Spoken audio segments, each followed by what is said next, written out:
Praise the lord. దేవుని నామానికి మహిమ కలుగునుగాక. ఈ ఉదయకాలంలో శుభములు తెలియజేస్తూ దేవుని వాక్యం చదువుకుందాం. 59వ కీర్తన 4వ వచనం. నా యందు ఏ అక్రమమును లేకున్నను వారు పరుగులెత్తి సిద్ధపడుచున్నారు. అలాగే నన్ను కలుసుకొనుటకై మేలుకొనుము అని దావీదు భక్తుడు మరి ప్రార్థన చేస్తూ ఉన్నాడు. దేవుని బిడ్డలారా,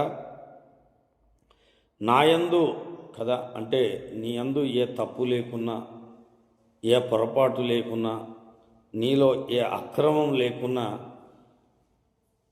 వారు పరుగులెత్తి నీ మీద నిందలు వేయడానికి, నిన్ను అవమానించడానికి, నిన్ను బలహీనపరచడానికి సిద్ధపడుతున్నారేమో. వారిని బట్టి దేవానికి స్తోత్రమని దేవుని స్తుతిస్తూ ఉండాలి. అలాగే అంటున్నాడు, నన్ను కలుసుకొనుటకై త్వరగా అంటే నన్ను కలుసుకొనుటకై మేలుకొనుము అని మరి దేవాది దేవుని వేడుకుంటున్నాడు. కాబట్టి నీకున్నటువంటి ఈ పరిస్థితుల్లో, ఈ భయంకరమైన ఆందోళనలో దేవాది దేవుని అడిగితే దేవునికి సహాయం చేస్తాడు. ఎందుకు నాకే ఇలా జరుగుతుంది? నేనేం తప్పు చేయలేదు కదా, నేనేం పొరపాటు చేయలేదు కదా, నేనేం అక్రమం చేయలేదు కదా, నేను ఎలాంటి ఎవరిని ఇబ్బంది పెట్టలేదు కదని ఉదయకాలంలో నువ్వు అనుకుంటున్నావేమో. కానీ అది నీ మేలు కొరకే నేను దేవుడు మరి దావీదు విషయంలో మరి ఏ తప్పిదం లేకున్నా కదా దేవుని ప్రణాళికను పసిగట్టిన సౌలు దావీదు రాజైతాడన్నటువంటి ఒక తన పదవి ఎక్కడ పోతుందని దావీదును చంపడానికి ప్రయత్నిస్తూ ఉన్నాడు.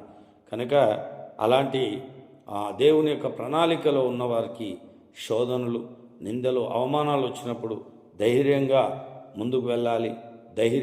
ధైర్యం తెచ్చుకోవాలి కదా, సంతోషిస్తూ ముందుకు వెళ్ళాలి.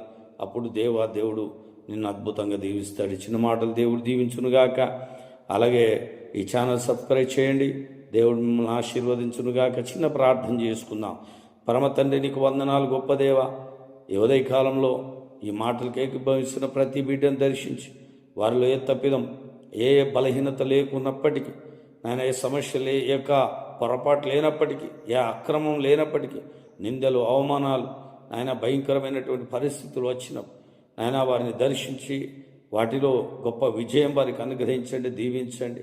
ప్రభా, నిందల నుండి, అవమానాల నుండి నాయన గొప్పగా మీరు దర్శించి అద్భుతం చేయమని, దీవించమని, ప్రతి బిడ్డను ఆశీర్వాదకరంగా నిలబెట్టమని, మహిమ, ఘనత, ప్రభావాలు మీకే